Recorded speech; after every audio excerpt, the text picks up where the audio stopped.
1, 2,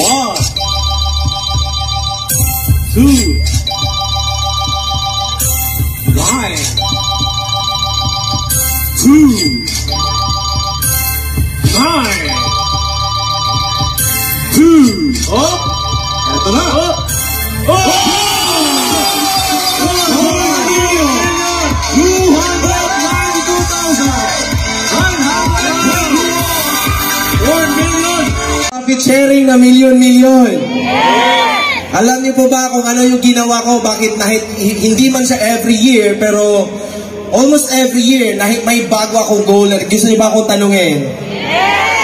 Every time I achieve a goal, I always ask myself, what's next? Everybody say, what's next?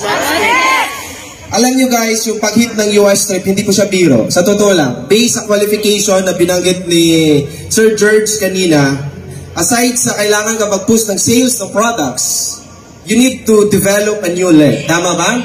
Mag-develop ka ng leg at yun yung magpa-push sa akin para hindi mag-relax every year.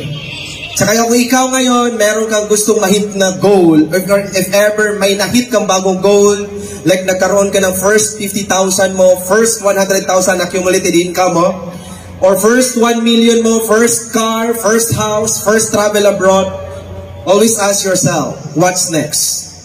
Kasi the moment itatanong mo yon, for sure hindi ka magre-relax at yung tanong na yon, yun yung magdadala sa'yo para magkaroon ka ng another level ng goal mo, another level, mag-step up ka para magkaroon ka ng another level ng goal sa buhay mo. Tama or tama?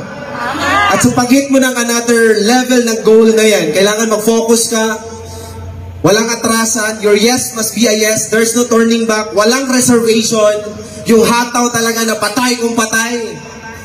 Right? Tuloy-tuloy mo lang yan, sigurado tutulo tayo lahat. Sigurado mararating natin ang tugatog ng tagumpay. Maraming salamat everyone. God bless us all. To God be all the glory. Thank you!